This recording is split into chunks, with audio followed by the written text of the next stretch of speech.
Nós vamos compartilhar sobre a importância da oração. Não tem os slides hoje, tá? Vai ficar só o título da mensagem. Mesmo assentado, mas reverente ao Deus da palavra, está escrito assim, ó: quem arranca pedras será maltratado por elas, e o que racha lenha expõe-se ao perigo. Se o ferro está embotado e não se lhe afia o corte, é preciso redobrar a força, mas a sabedoria é proveitosa para dar prosperidade. Pai, nós tomamos a Tua palavra como verdade absoluta e como vida. Nós abrimos o nosso coração e nos expomos à influência da Tua palavra. Nós queremos, ó Deus, ser transformados por essa palavra. Concede-nos espírito de sabedoria e de revelação, em nome de Jesus, amém. O autor está dizendo aqui que quem arranca pedra será maltratado por ela, e o que racha lenha expõe-se ao perigo. Agora ele diz: se o ferro está embotado, e se não se lhe afia o corte, ele diz, você vai redobrar a força.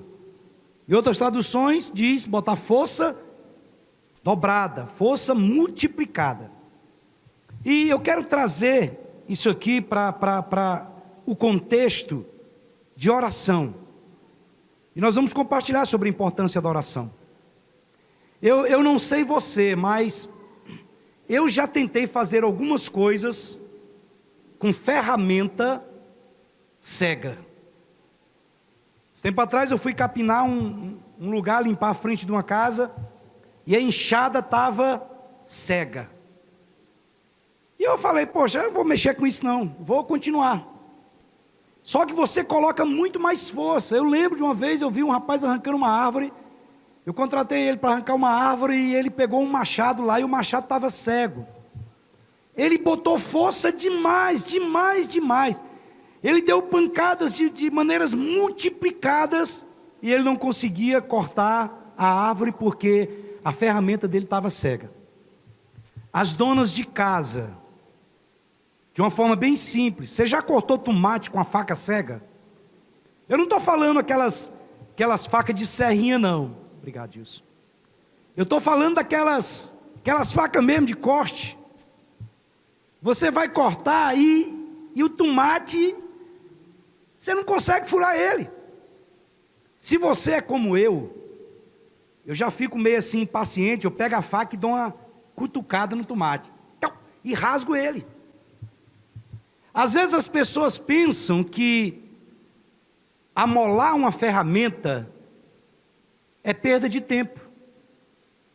Mas imagine o seguinte, você amola uma ferramenta, você vai gastar 5 minutos para fazer o serviço.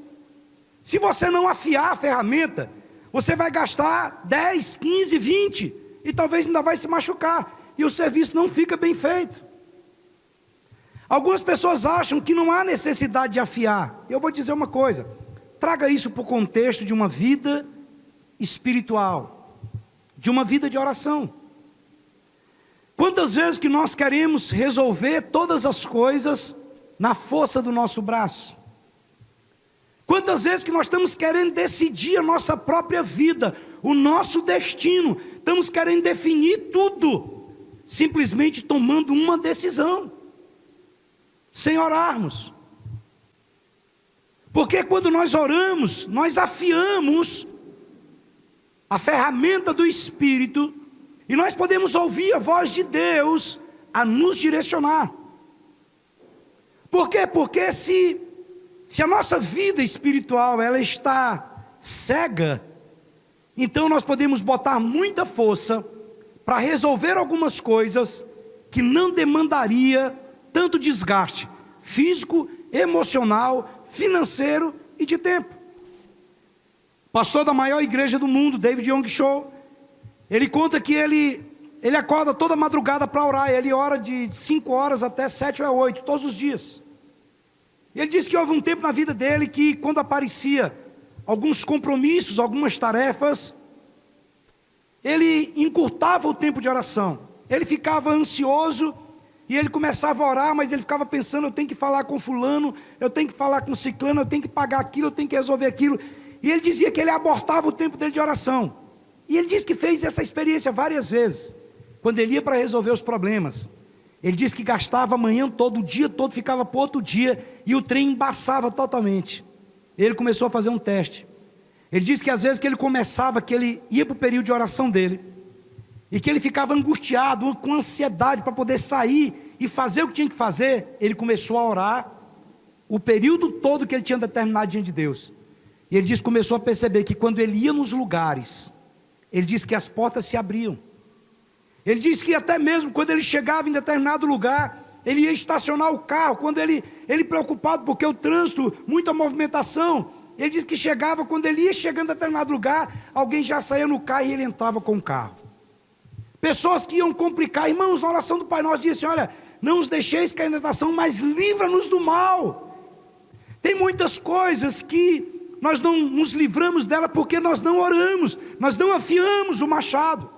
Aí nós pegamos aquele funcionário encrenqueiro, nós pegamos aquele cara, sabe, nojento, que vai fazer de tudo para tentar te atrapalhar. Irmãos, tem pessoas que além de não ajudar, elas atrapalham, e o que elas puderem complicar, a vida das pessoas elas complicam.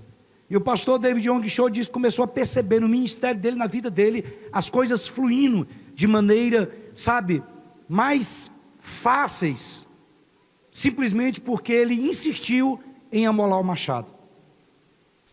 Eu contei essa experiência já algumas vezes, eu vou repetir, porque sempre tem alguém que nunca ouviu. E aqueles que são mais experientes, têm mais tempo na fé, têm que ter paciência com o pregador por isso. Porque às vezes a gente só cita uma história como se todo mundo já conhecesse. Mas às vezes uma historiazinha que você já ouviu 1000 vezes, alguém está vindo aqui pela primeira vez e nem sabe quem é. A verdade é essa. Talvez aqui ninguém nunca tinha ouvido falar de Mefibosete. Algumas pessoas nunca ouviram falar disso. Achava que era o nome de algum xarope. Mas eu lembro que a casa que nós moramos hoje, nós compramos há mais de 25 anos atrás. E quando nós compramos essa casa, nós tínhamos um carro para poder dar de entrada. Uma Paraty, 86, mas ela era muito boa, era uma relíquia. E nós compramos uma casa quitada no valor de 6 Paratis. Então eu tinha que arrumar mais 5. E eu comecei a fazer aquilo que todo empresário faz. Ele vai, paga uma conta aqui, já pega o dia da mercadoria e vai protelando, jogando para frente, até quitar a dívida. Só que chegou um momento que eu travei. E algumas pessoas estavam me cobrando já, porque eu estava jogando a dívida para frente. E assim, é muito chato quando alguém vem e te cobra mais de uma vez. É por isso que uma das coisas que eu decidi que eu não compro fiado é por isso. Eu não tenho um cartão de crédito e eu não compro fiado. É exatamente para ninguém ter que me cobrar. Então quando eu tenho dinheiro eu vou lá e compro. Quando eu não tenho, eu não compro, eu espero. A maioria das vezes, 99% das vezes. E eu lembro que um dia, eu cheguei à noite em casa, e quando nós compramos essa casa lá, nem portão nós não tínhamos. Depois eu acho que mais de um ano eu comprei um portão usado, e ele ainda ficou mais uns 6 meses lá, porque eu não tinha dinheiro nem para colocar o portão. E eu lembro que um dia eu entrei para dentro do quarto para orar, e eu chorei demais. Chorei. E eu falei: Deus, o Senhor pode me levar, porque se tem uma coisa que eu não quero é envergonhar o teu nome. O Senhor pode me levar, ou então o Senhor vai me dar graça para que esse problema seja resolvido. Irmãos, mas tem oração que é diferente. Aquela oração que você faz com o coração totalmente dependente de Deus, o milagre acontece. No outro dia, eu cheguei em determinado lugar, e uma pessoa chegou para mim e disse assim: rapaz, ontem à noite eu estive aqui orando, e ele era agiota. E Deus tocou demais no meu coração ontem à noite, que não era mais para mim mexer com isso. Aí ele espalhou em cima da cama dele assim, aquele tanto de cheque, disse: olha, estou com esse dinheiro todinho aqui, esse cheque, e eu não tenho para que utilizar ele, porque eu pegava e já emprestava para outra pessoa, mas eu não vou mais emprestar. Eu sei que você comprou uma casa, você não quer esse dinheiro emprestado não, para você me pagar do jeito que você quiser, sem juros, sem nada, como você quiser. Imagina se eu ouvir isso da boca de um agiota. que ele enfia a faca e fica rodando assim para quando arrancar trazer as tripas junto. Aí eu falei assim, rapaz, não sei se eu quero. Irmãos, peguei o dinheiro e quitei tudo. E paguei ele. Nem sei como foi que eu paguei, demorou muito tempo, mas eu paguei tudo certinho. Simplesmente porque eu decidi parar um pouquinho e afiar o machado. Quantas vezes que nós estamos botando força no nosso casamento desnecessária? Quantas vezes que nós estamos lidando com os filhos, sabe, botando força, porque na realidade o que está faltando é afiar o machado. Às vezes a nós tirarmos um pouquinho de tempo nosso e orarmos pelo nosso esposo, orarmos pela nossa esposa, orarmos pela nossa vida financeira. Irmãos, parece que nós acreditamos em Deus, mas parece que lá no fundo nós também não acreditamos, porque a maioria das coisas nós tentamos resolver na força do nosso braço. E quando nós vamos para o lugar secreto e nós oramos, nós vemos o céu se abrir. O 16º presidente dos Estados Unidos, Abraham Lincoln, foi presidente por pouco tempo, acho que 1 ano, 2 anos depois mataram. Ele tem uma frase que ele diz o seguinte, olha, ficou famosa essa frase, ele diz, se tivesse 6 horas para mim derrubar uma árvore, eu passaria as primeiras 4 horas afiando o machado. Se você quer saber quem foi Abraham Lincoln, entra lá e você vai saber as proezas desse cara. Ele diz, olha, se me dessem 6 horas para me cortar uma árvore, eu ia passar 4 horas afiando o machado. Então é muito importante nós entendermos que tudo na nossa vida deve ser alicerçado, deve ser edificado no alicerce da oração. Quando nós não conhecíamos a Deus, nós fazíamos tudo na força do nosso braço. Quando nós não conhecíamos o Senhor, nós fazíamos tudo no nosso talento. Tudo é porque eu tenho muita lábia, é porque... Eu vou te contar as histórias, irmãos, eu conto as histórias aqui, é fruto dos meus fracassos e das minhas experiências com Deus, mas talvez te ajude. Eu tinha uma empresa de distribuição de ovos, e chegou um tempo que as empresas, além de vender no atacado, as granjas, elas vendiam também no varejo, e começou que eu comprava de determinada granja, eu ia para a rua vender a mercadoria deles, e eles também mandavam vendedores. Teve uma época que eles contrataram dezenas e dezenas de motoqueiros, e os caras saíam fuçando em tudo quanto é lugar de Goiânia. E eu chegava diante das pessoas e para vender a mercadoria, falava, não, agora eu estou comprando direto do produtor. Eles passaram aqui o cartão deles. E os caras chegavam ainda caguetando, diziam, não moço, ele compra de mim, o Torres compra de mim, e vende para você aqui mais caro, eu vou te vender o preço que nós vendemos para ele. Imagina. Eu comecei a orar, depois de muitas noites de sono perdido, eu comecei a orar, e a minha oração era, Senhor, eu sei que eu não tenho condições de concorrer com eles, eu não tenho preço, não tem como, eu preciso de encontrar graça diante do Senhor. Quando eu chegar diante dessas pessoas, eu preciso encontrar graça diante delas, porque não vai ter nenhuma explicação para eles me comprarem, porque o meu preço é mais caro, eles vão comprar direto. Irmãos, pois a empresa que nós tínhamos, ela cresceu mais ainda nesse tempo. Tinha pessoas que chegavam para mim e falavam assim, Torres, eu não entendo por que eu compro de você, rapaz. Eu sei onde é que você pega essa mercadoria, você me vende mais caro do que os outros, mas mesmo assim eu compro de você. Eu dentro de mim eu ficava, eu sei por quê. Eu sei por quê. É a graça de Deus. Amém?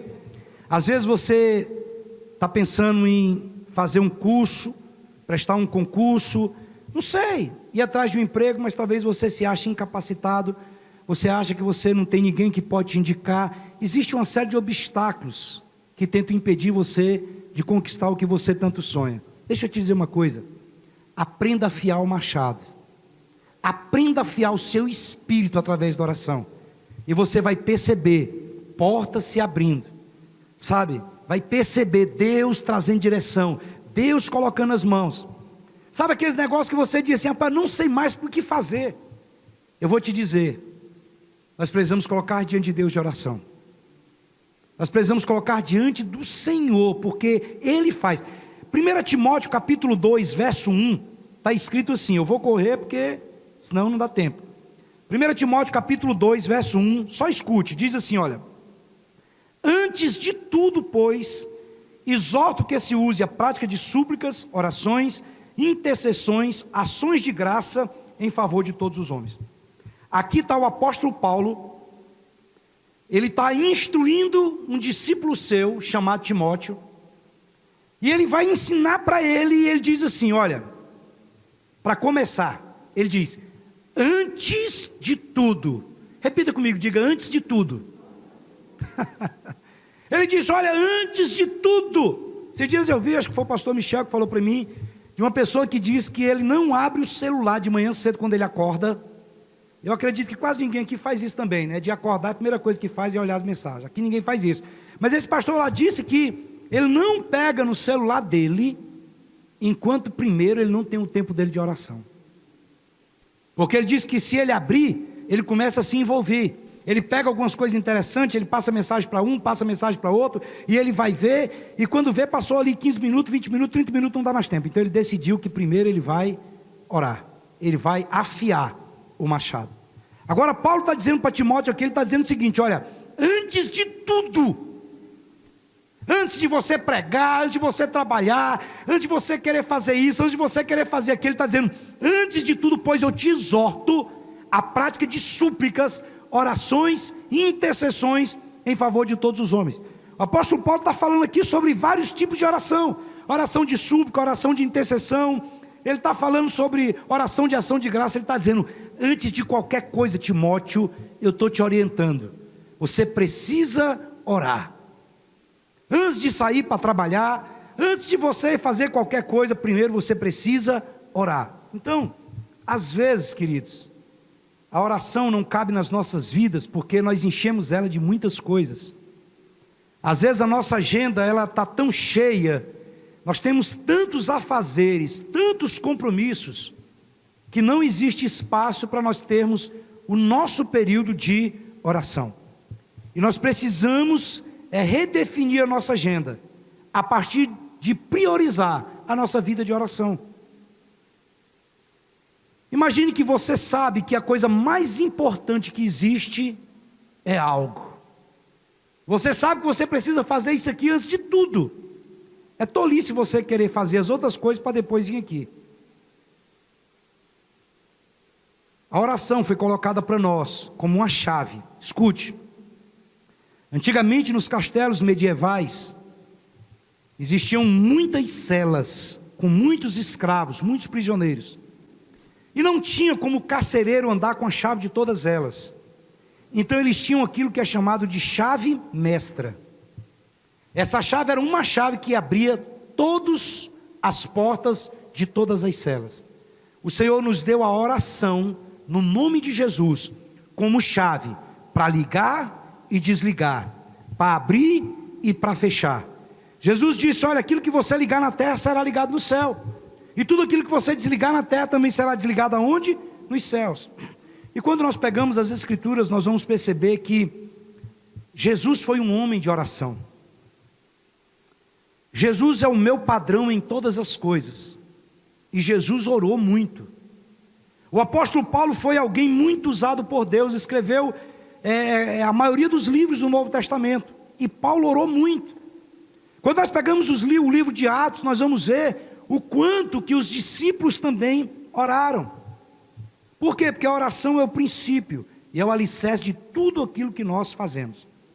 Tem um homem das antigas chamado Charles Spurgeon, foi conhecido como o príncipe dos pregadores.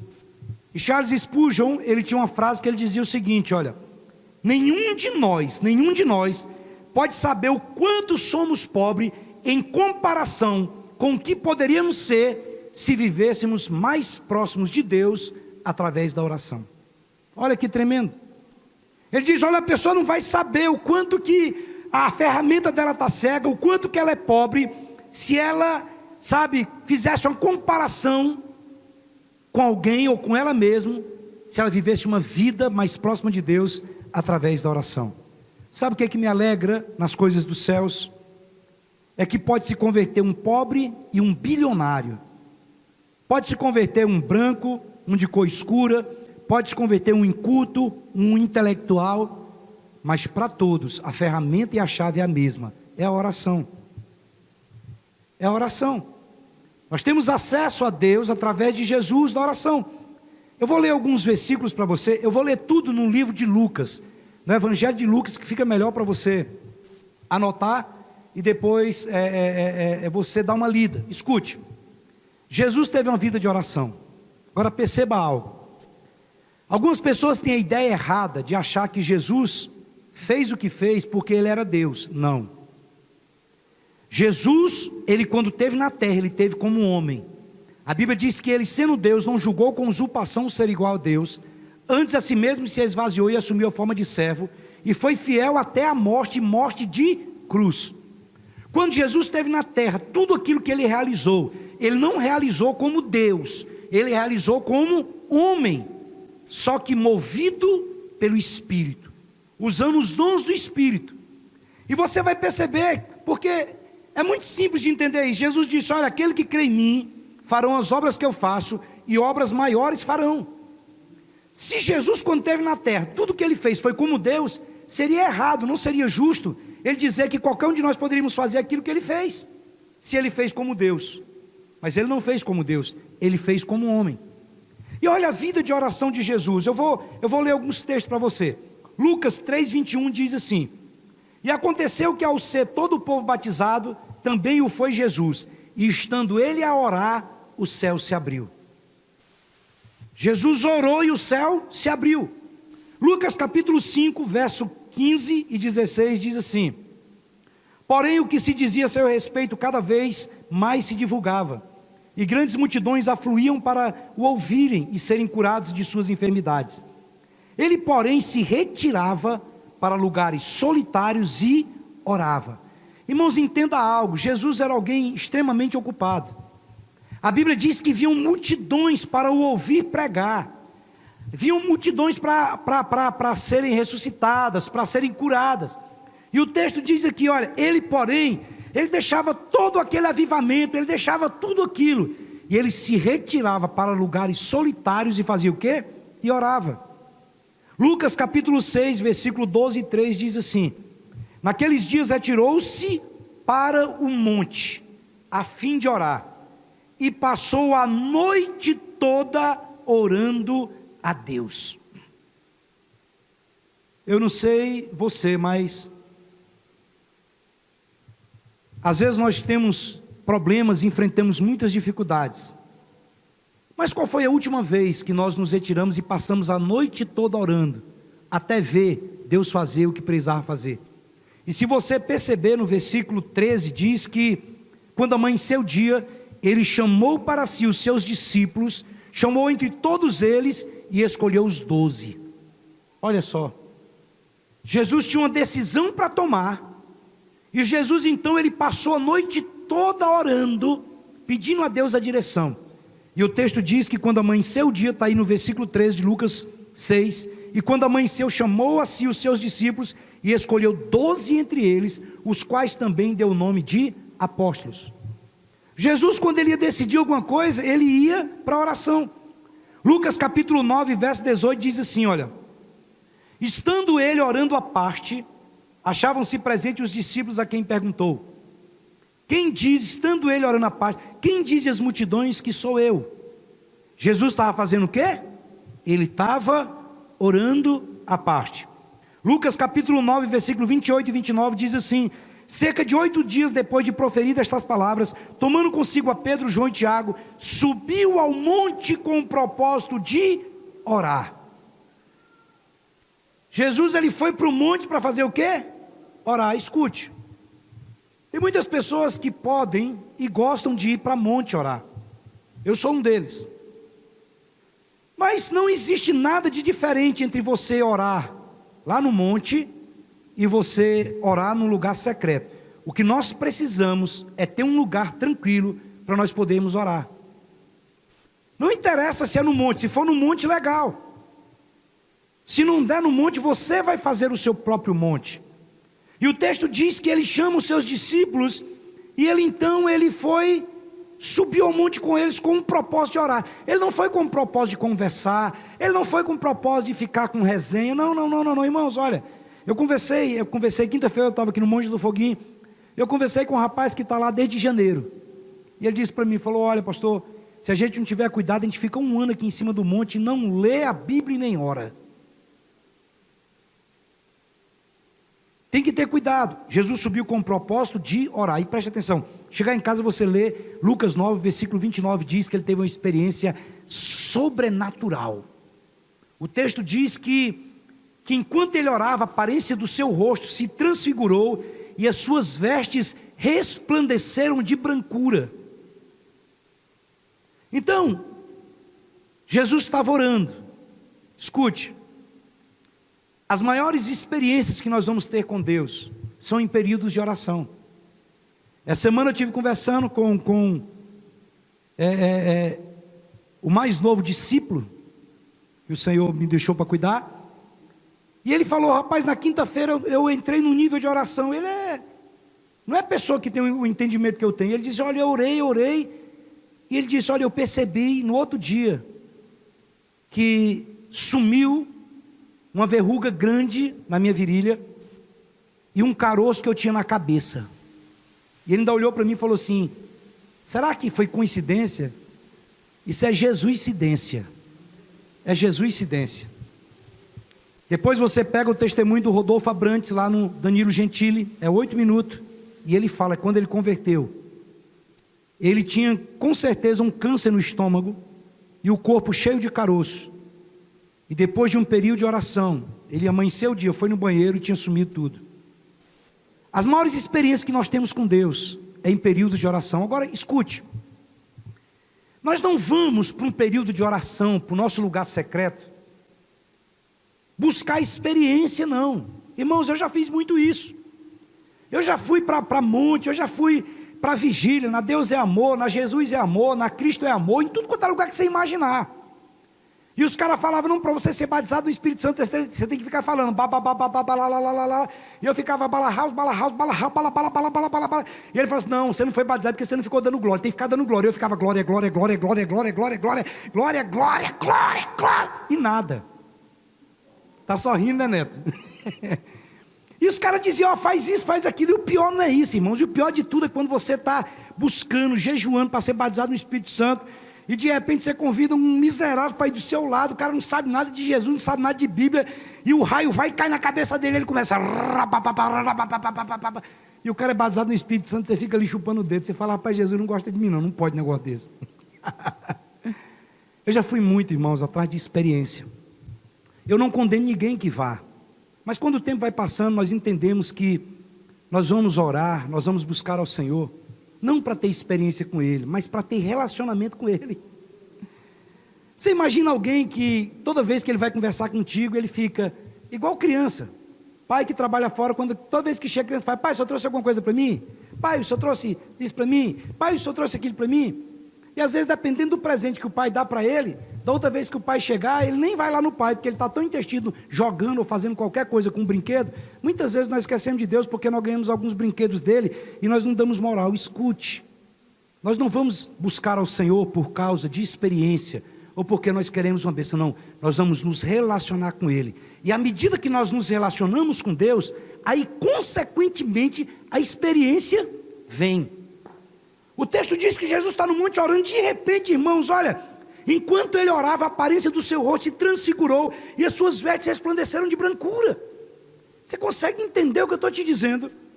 Quando você entra num lugar em Deus de oração, fique tranquilo, que as coisas vão acontecer.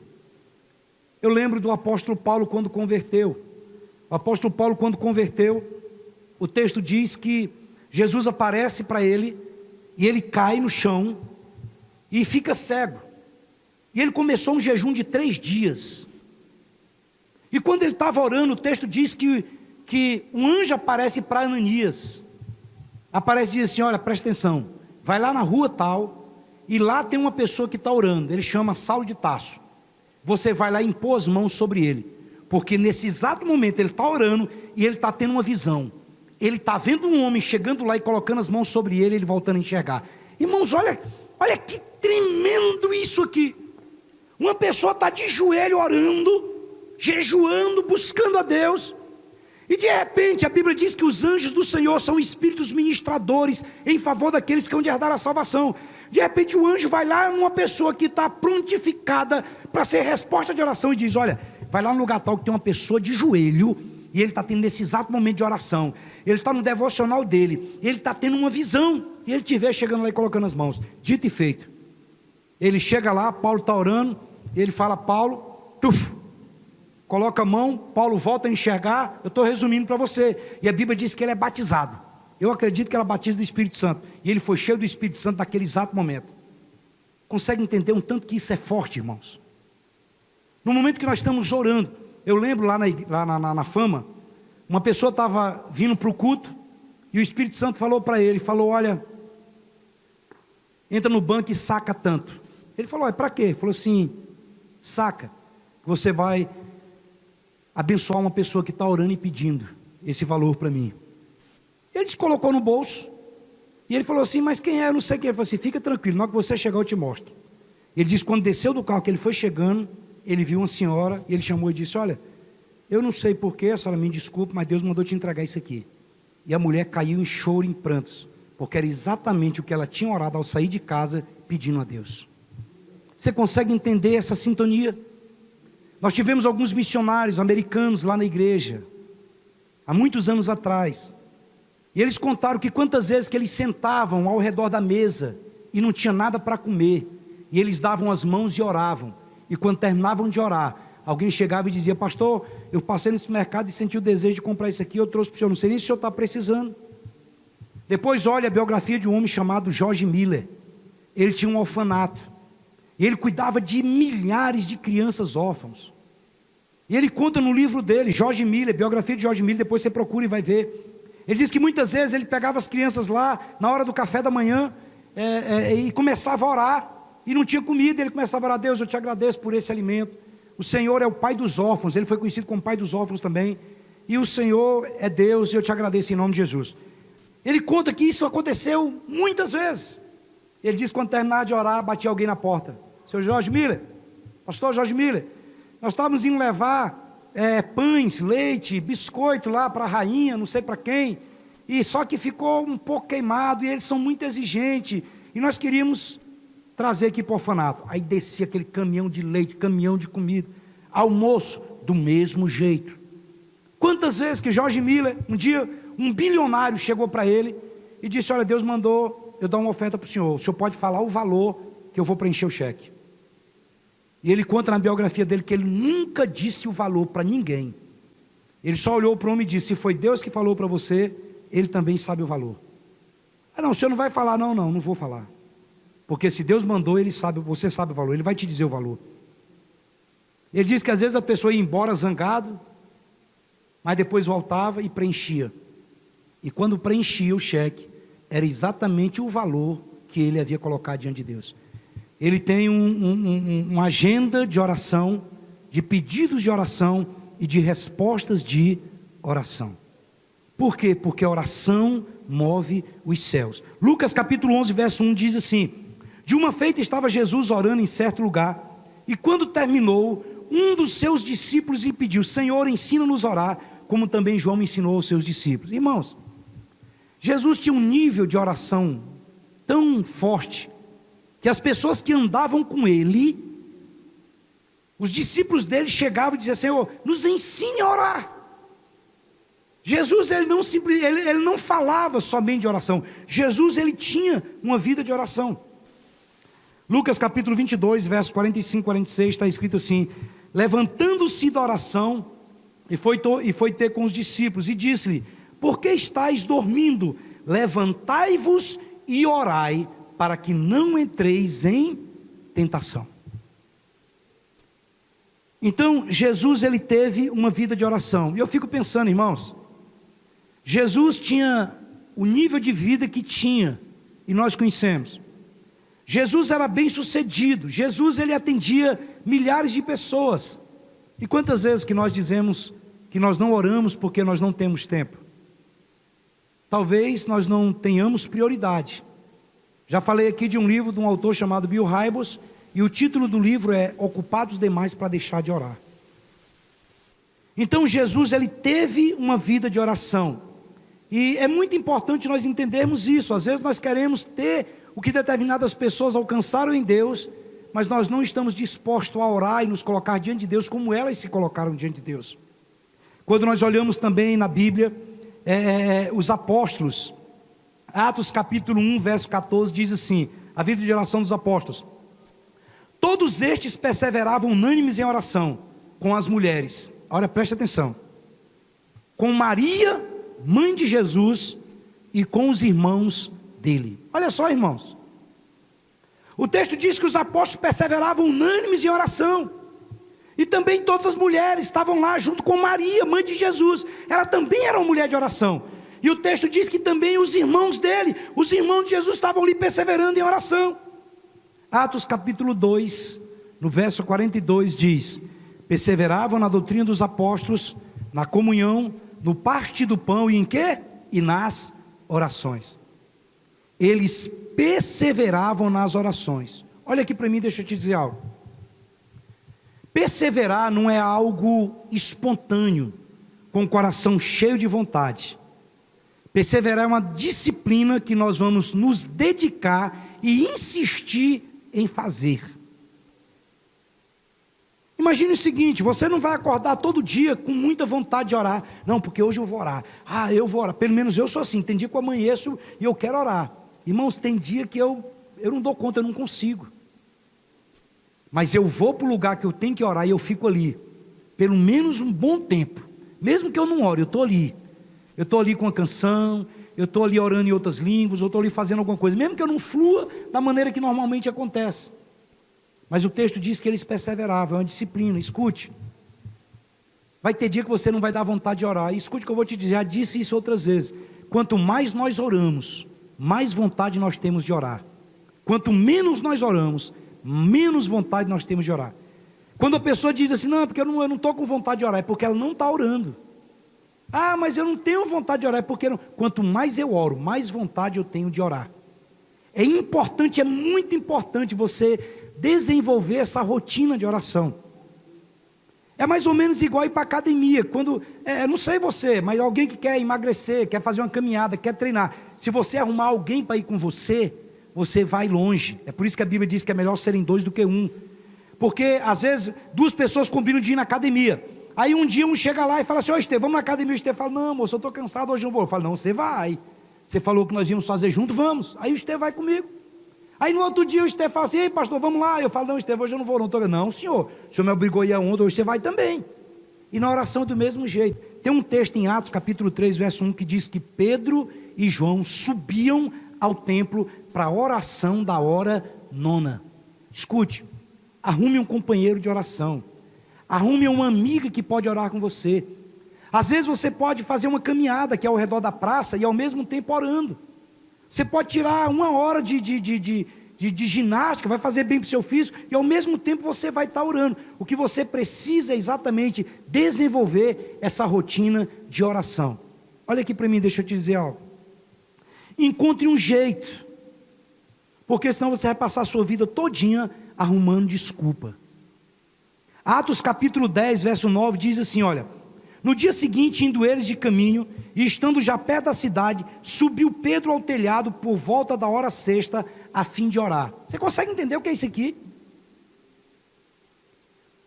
Eu estou parafraseando para você. Pedro não tinha um lugar para orar, ele ia para a cozinha, o pessoal cozinhando, ia para a sala, o pessoal assistindo Netflix, ia não sei aonde, e ele falou: rapaz, eu preciso orar, eu estou agoniado, eu tenho que orar. O texto diz que ele subiu onde? No telhado. Subiu no telhado, e lá ele tem uma visão tremenda que vai mudar o rumo da igreja. Provérbios 23, 12 diz assim, olha: seja amigo da disciplina, dedique a disciplina ao seu coração e os seus ouvidos às palavras que dão conhecimento. Se você deseja ter uma vida de oração, uma das coisas que você precisa fazer é uma lista das coisas que você não deve fazer, porque são as coisas que nós não devemos fazer, que nos atrapalham, na maioria das vezes, de fazer aquilo que nós devemos fazer. Geralmente nós fazemos uma lista daquilo que nós temos que fazer, Mas comece a fazer uma lista daquilo que você não precisa fazer. Porque é isso aqui que você não precisa fazer, que está te atrapalhando de ter tempo para você estudar a palavra, para você orar. Irmãos, olha, eu sei o que é um coração sem Jesus. Benjamin Franklin fala que dentro de todo ser humano existe um vazio, e esse vazio tem o formato de Jesus Cristo. Mas eu também conheço o vazio existencial de um cristão que não ora. É uma angústia, é uma acusação, é um peso na consciência muito grande. Por isso que nós estamos trazendo essa palavra aqui para você, se dedicar à oração. Não tem essa palavra como repreensão, como duro, porque o pastor, não. Eu estou falando porque isso aqui é saúde espiritual. Uma pessoa quando está orando, uma pessoa quando está bem com Deus, essa pessoa, irmãos, dificilmente alguém que está com a vida de oração em dias, ela faz determinadas coisas. Você pega na Bíblia, a Bíblia diz que Daniel orava 3 vezes ao dia. Agora deixa eu dizer uma coisa aqui.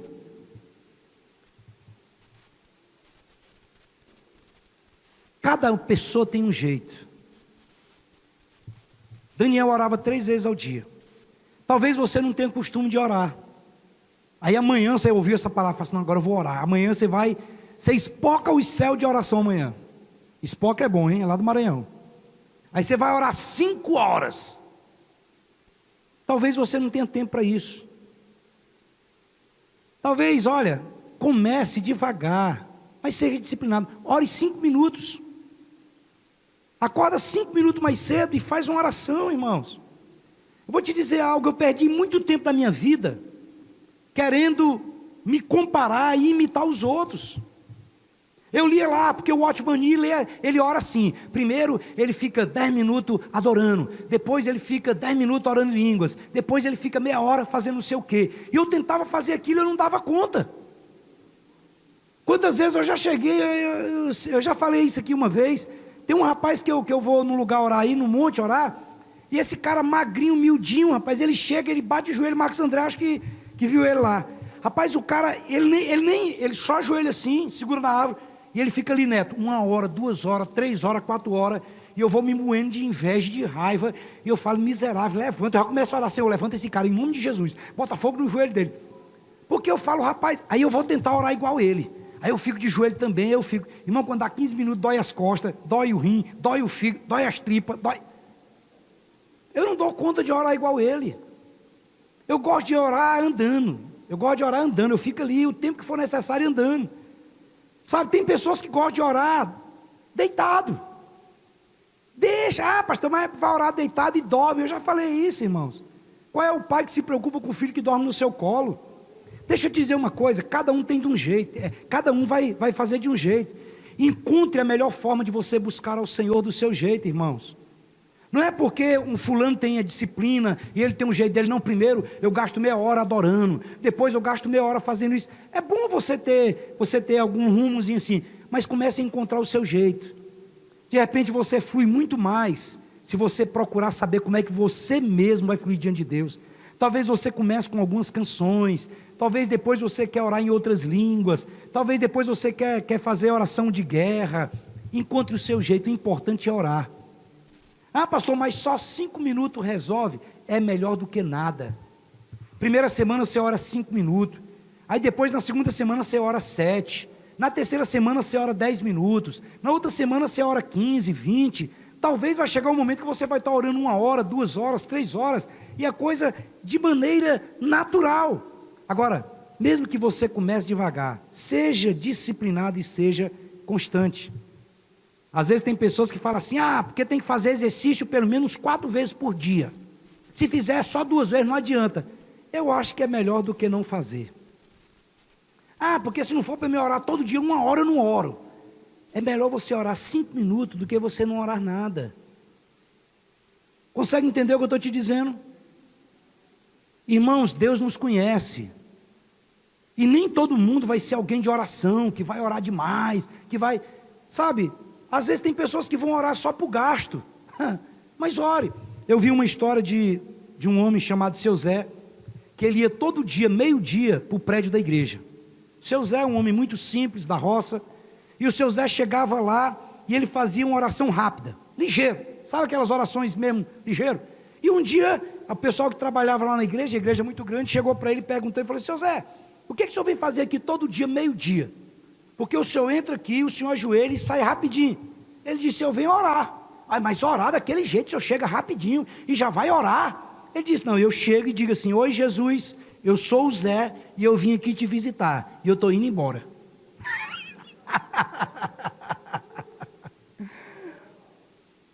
Esse seu Zé, ele sofreu um acidente gravíssimo. E no hospital que ele estava, não podia visitar, e estava todo mundo ali depressivo, todo mundo angustiado, porque não podia receber visita. E o seu Zé andava no hospital sorrindo, parecia que estava... Aí um dia uma enfermeira chegou e falou assim, seu Zé, está todo mundo aqui depressivo, querendo matar, querendo morrer, querendo morder o povo, e o senhor todo sorrindo, todo tempo alegre. Ele falou, eu estou em paz. Mas por quê? Ele falou assim, não, todo dia eu recebo uma visita. A enfermeira falou assim, ai, seu Zé está ficando doido. Você recebe visita aqui? Ele falou assim, todo dia, meio-dia, vem um homem vestido de branco, ele chega e fala assim, oi Zé, eu sou Jesus e eu vim te visitar. Aleluia! Preste atenção, irmãos, o Senhor nos ouve. Você não precisa orar, talvez você não conheça de Bíblia, você não sabe falar, você não tem palavras bem articuladas. Irmãos, eu tenho pessoas que eu vejo orando que eu fico até com vergonha, tanto que a pessoa faz oração bonita, faz oração linda. Glória a Deus por essas pessoas. Eu vejo minha esposa orar, ela vai no ponto mesmo assim, ela ora mesmo assim, que eu falo, rapaz, menino, eu fico até com vergonha de orar. Mas eu tenho o meu jeito, você tem o seu jeito. E como o seu Zé, você pode simplesmente chegar e dizer, oi Jesus, eu sou o Zé, e eu vim aqui só te dar um cheiro e estou indo. O importante é nós entendermos que nós precisamos desenvolver essa vida de oração. Quantos estão entendendo? Diga amém. Eu vou pular um pouquinho para nós podermos adiantar. O que uma vida de oração produz? Primeira coisa, uma vida de oração, ela produz o estabelecimento da vontade de Deus. Nós oramos aqui, nós vimos aqui Jesus subindo ao monte, e Jesus, ele escolhendo os seus 12 discípulos. Atos 13, 2 e 3 diz assim, olha, e servindo eles ao Senhor e jejuando, disse o Espírito Santo, separai-me agora Barnabé e Saulo para a obra que eu os tenho chamado. Então jejuando e orando, impondo sobre ele as mãos, o despediram. Escute, algumas pessoas acham o seguinte, não, mas, porque se for da vontade de Deus vai acontecer. Não é assim, irmãos. Não bote na conta de Deus aquilo que não é. A oração do Pai Nosso diz assim, olha, Pai Nosso que estás nos céus, e ele vai dizer o seguinte, seja feita a vossa vontade, assim na terra, como ela é feita onde? Nos céus. Então, se tudo acontece do jeito que Deus quer, porque Deus quer, por que ele diria que nós temos que orar para que a vontade dele fosse feita na terra, como ela é feita nos céus? Escute, existem muitas coisas, só na eternidade nós vamos entender isso. Quantos livramentos o Senhor já nos deu? E quantas coisas que nós passamos, que nós não precisaríamos ter passado, simplesmente porque nós não oramos. Quando nós oramos, nós podemos mudar situações. Quando nós oramos, nós estamos trazendo para que a vontade de Deus aconteça na terra, como a vontade de Deus já acontece nos céus. Então as coisas não acontecem porque tem que acontecer, não. Eu fui, há uns 25 anos atrás, em uma conferência missionária em São Paulo. E lá nesse lugar de formação de missionários, tinha uma placa, lá no Vale da Bênção, tinha uma placa em tudo quanto era lugar. E essa placa tinha a mesma frase, tudo pode ser mudado pela oração. Então as coisas não acontecem, às vezes tem uma coisa que vai acontecer, mas porque você orou, muda o curso daquilo. Tinha um rapaz lá na Fama, policial, que um dia uma senhora ligou cedo para a delegacia, e ele atendeu o telefone, e a pessoa do outro lado, a mulher disse, eu gostaria de falar com a fulana. E ele foi e chamou, fulana, quer falar com você. Quando a pessoa atendeu o telefone, a outra de lá disse o seguinte, olha, quem foi que atendeu o telefone? Ela disse, não, é que foi o fulano. Será que ele deixa eu falar com ele? Ela falou, posso perguntar. E ela disse, fulano, ela quer falar com você. Ele pegou o telefone e a mulher disse assim, olha, você não me conhece, e eu nunca te vi. Mas quando você atendeu o telefone, Deus falou para mim, que ontem à noite, os ladrões tentaram entrar na sua casa. Você chegou e o portão estava aberto e a porta arrombada, mas eles não levaram nada. porque eu coloquei eles para correr de lá. E ela disse: olha, o Senhor manda te dizer que todas as vezes que você sai da sua casa, você estende as mãos para o lado de fora do carro e diz assim: Senhor, eu creio que os teus anjos estão acampados aqui ao redor e o Senhor está livrando de todo o mal. Ele manda te dizer que Ele ouve a tua oração. Olha que tremendo isso, irmãos. Olha que fantástico isso. Às vezes nós oramos e achamos que Deus não está nos ouvindo. Escute, Deus leva a sério toda palavra que sai da nossa boca com expressão de fé e de confiança nele. Quando nós oramos, nós acreditamos. Então, produz o estabelecimento da vontade de Deus. O texto diz que Barnabé e Saulo, eles foram separados. Por quê? Porque as pessoas estavam servindo a Deus, orando e jejuando, e o Espírito Santo deu uma direção. Nós podemos ver o estabelecimento da vontade de Deus nas nossas vidas quando nós oramos. Outra coisa, a oração produz proteção e livramento. Atos capítulo 12, verso 5 diz assim: Pedro, pois, estava guardado no cárcere, mas havia oração incessante a Deus por parte da igreja a favor dele. Escute, Pedro, pois, estava guardado no cárcere, mas havia oração incessante a Deus por parte da igreja a favor dele. Eu creio que Deus nos deu uma ferramenta de guerra, é a oração. E com essa ferramenta, nós podemos ter acesso à vontade de Deus sobre as nossas vidas. Quantos podem dizer amém? Terceiro e último, para concluir, a oração produz resultado sobrenatural. Tiago 5,17 diz: Elias era um homem frágil como nós, e ele fervorosamente rogando para que não chovesse, não choveu sobre a terra por 3 anos e meio. Quem conhece essa história aqui, sabe quem era Elias. Elias, ele botou para fugir centenas de profetas. Mas quando ele terminou de botar esses profetas todos para fugir, na verdade foram mortos. 300 profetas, eles serviam um Deus chamado Baal, e Elias desafiou eles, falou assim: vamos fazer o seguinte, vamos fazer uma aposta, lá no Maranhão é aposta. Vocês 300 aí, vocês vão clamar a Baal, e botaram sacrifício no meio de um lugar lá, e ele falou assim: o Deus que responder com fogo é o Deus Todo-Poderoso, e todo mundo vai servir a ele. E os profetas começaram a orar e não vinha fogo, e Elias lá tomando um refrigerante, uma água de coco, dizendo assim: grita mais alto, que pode ser que o Deus de vocês está dormindo e não está ouvindo vocês, grita, berra. E eles se cortavam, se automutilavam, e depois Elias disse: agora joga água, eu quero que você jogue muita água, porque você sabe, água para pegar fogo o trem é pior, mais difícil. E ele pede fogo do céu, e a Bíblia diz que o fogo dá uma lambida em todo o sacrifício. Agora, depois que ele saiu dali, uma mulher, a irmã Jezabel, botou ele para fugir. Ele fugiu, o cara enfrentou 300 profetas, e agora estava ali fugindo de uma mulher. Sabe o que isso mostra? É que nós somos pessoas iguais, humanamente. Às vezes você vê alguém que fez algo miraculoso na Bíblia, você acha que era alguém muito especial, não é. Tiago aqui, que escreveu esse texto aqui, 5,17, é irmão de Jesus, e ele diz assim: olha, Elias era uma pessoa frágil. Tem outras traduções que ele diz: Elias era uma pessoa igual a nós, sujeita aos mesmos sentimentos, e ele orou para que chovesse, para que não chovesse, e não choveu. Ele orou para que chovesse, e choveu. Consegue entender, irmãos? Vou dizer algo, olha, Elias era uma pessoa igual eu, igual você. Talvez você se sinta fraco, mas Deus é forte. Preste atenção, eu não creio no poder da oração, não. Eu creio no Deus que responde às nossas orações. A minha fé não está em oração, a minha fé está no Deus que responde às minhas orações em nome de Jesus. Atos capítulo 22, o texto diz que, eu vou passar, Josué capítulo 10, olha só isso aqui, Josué capítulo 10, é muito top, o pessoal do louvor pode até subir aqui, para parecer que está terminando. Josué capítulo 10, verso 12, 13 e 14, diz assim, preste bem atenção, irmãos, aqui olha, porque aqui literalmente é o dia em que a terra parou, e a ciência comprova isso. Então Josué falou ao Senhor, no dia em que o Senhor deu os amorreus nas mãos dos filhos de Israel, e disse na presença dos israelitas: Sol, detém-se em Gibeon, e tu, lua, no vale de Ajalon. Olha aqui para mim, irmãos. Josué está perseguindo os inimigos, e ele diz: Senhor, eu preciso pegar eles agora.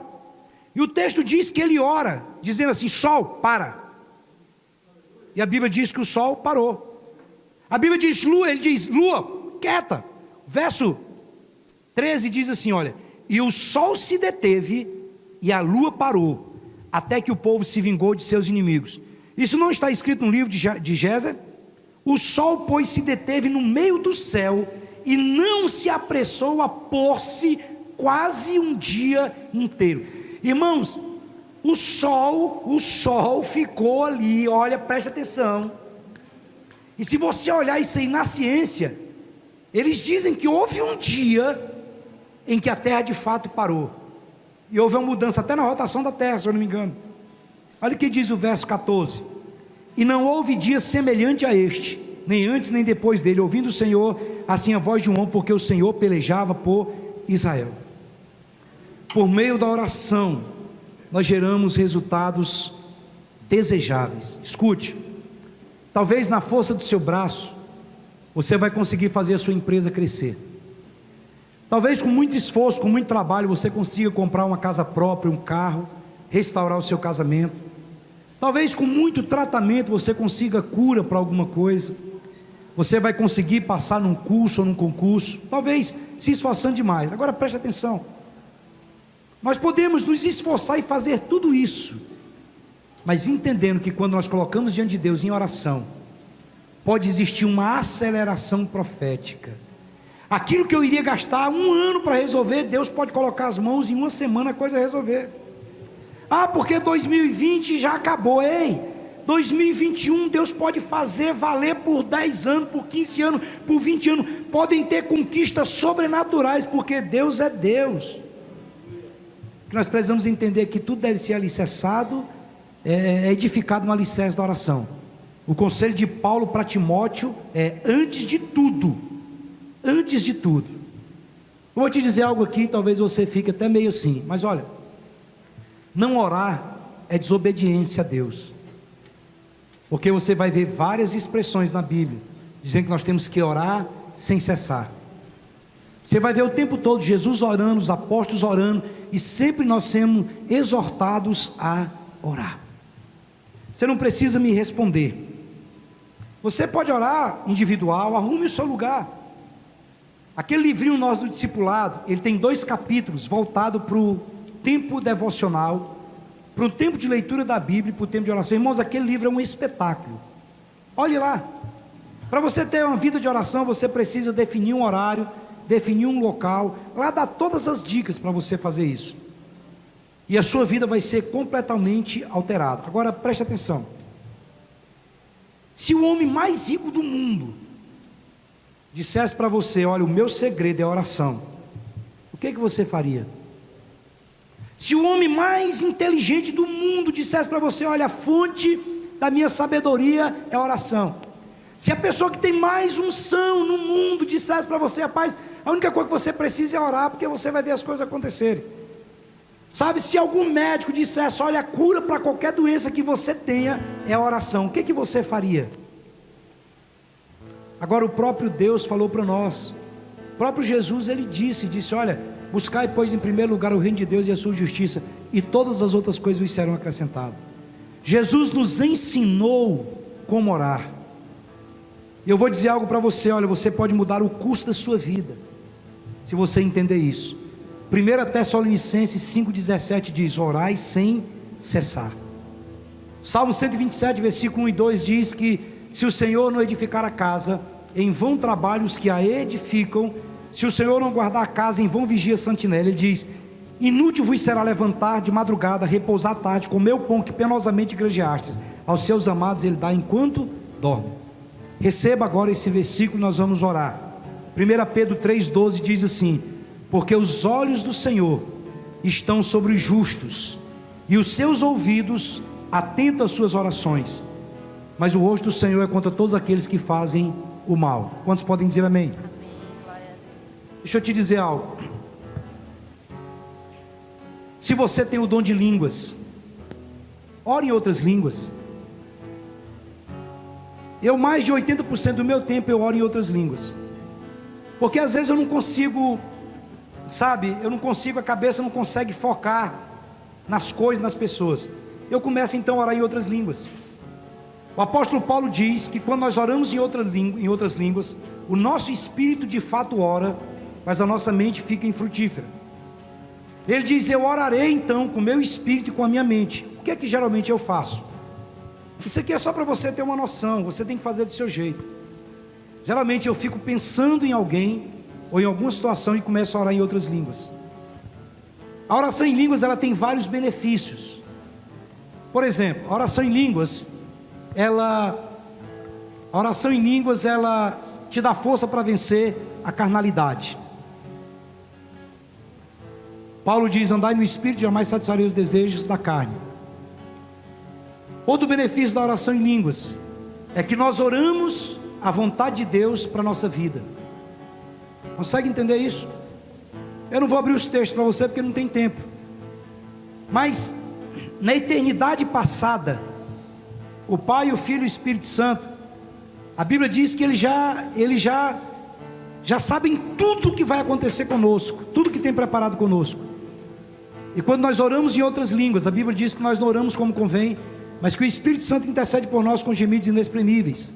Nós começamos a orar para que a vontade de Deus se manifeste. Quando nós oramos em outras línguas, nós podemos interceder por outras pessoas.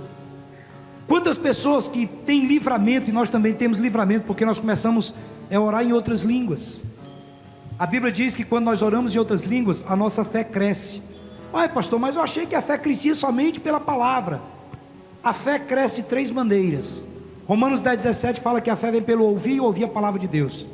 Mas a fé também cresce à medida que nós temos experiência. Nós temos uma experiência com algo, e de repente a nossa fé vai aumentando para ter novas experiências naquela área. Mas a Bíblia também fala, Judas fala lá num capítulo que tem do livro dele: edificando a vossa fé santíssima, orando no Espírito. A Bíblia fala também que quando nós oramos em outras línguas, nós damos o perfeito louvor. Às vezes você pega a melodia de uma música e você começa a orar em outras línguas. Tudo isso são benefícios da oração em línguas. Pastor, eu não oro em outras línguas, o que eu devo fazer? Ore a Deus e peça para Ele te encher do Espírito Santo. Batismo no Espírito Santo é a porta que se abre para o sobrenatural, e ela é para todo aquele que crê. Você não precisa ficar falando glória, glória, não. Você precisa só receber e dizer: Senhor, se essa é uma ferramenta, eu quero ser batizado no Espírito Santo, e eu quero orar em outras línguas. Se você ora em outras línguas e você não está utilizando dessa arma que você tem, você está perdendo muita coisa. Muita coisa. Existe a oração em línguas como evidência do batismo no Espírito Santo. Existe a oração em línguas com interpretação que equivale a profecias. Existe variedade de línguas. Então tudo isso nós podemos orar e buscar em Deus. Quantos podem dizer amém? Eu quero te incentivar, você do seu jeito, começar a ter seus períodos de oração, de buscar ao Senhor. A Bíblia diz: buscar-me-eis e me achareis, quando me buscar de todo o vosso coração. Irmãos, eu creio que tem muito mais em Deus do que aquilo que nós temos experimentado. Existe muito mais em Deus. Você não precisa concordar comigo, mas aqui eu estou vendo que tem algumas pessoas que é da minha época que eu converti. Netinha da minha época, né, Netinha? Genésia da minha época, tem outros aí. Escute, o tempo que nós mais experimentamos de Deus é quando nós somos novos convertidos, porque nós entramos em Deus com intensidade e cremos que Ele vai fazer, e Ele faz. Pessoas se convertem sem saber nada de Bíblia, não conhece nada, mas tem um coração sincero, crê em Deus, e no nome de Jesus ele tem experiências fantásticas e incríveis. Eu não creio que tudo aquilo que Deus tem para mim eu já estou vivendo. Eu tenho dito para Deus: Deus, olha, eu sei que existe mais do Senhor e eu quero mais do Senhor. Porque tudo isso que está acontecendo no mundo, irmãos, só mostra uma coisa: o que nós precisamos é estar bem com Deus e estar bem com a nossa família, porque o resto a gente resolve. Se nós estivermos bem com o Senhor, pode vir o que vier. Talvez não vai ficar só nisso, eles arrumam vacina para isso aí e aparece outra coisa. Nada e ninguém pode roubar aquilo que nós construímos em Deus, aquilo que nós edificarmos no Senhor. E eu quero te desafiar nessa noite a orar, pedir a Deus: Deus, eu quero ser batizado no Espírito Santo. Talvez você já foi cheio do Espírito Santo, mas talvez você está um pouco enferrujado. Talvez hoje é a hora de você afiar o seu machado. Talvez tem dons que o Senhor te usou e você nunca mais colocou em prática, está enferrujado. O Senhor quer afiar o machado.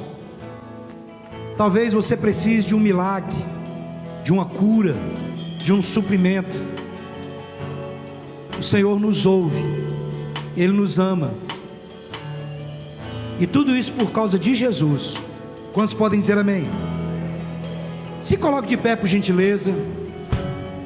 Enquanto essa canção é ministrada, eu gostaria que você fechasse os seus olhos e que você invocasse o nome do Senhor, que você orasse,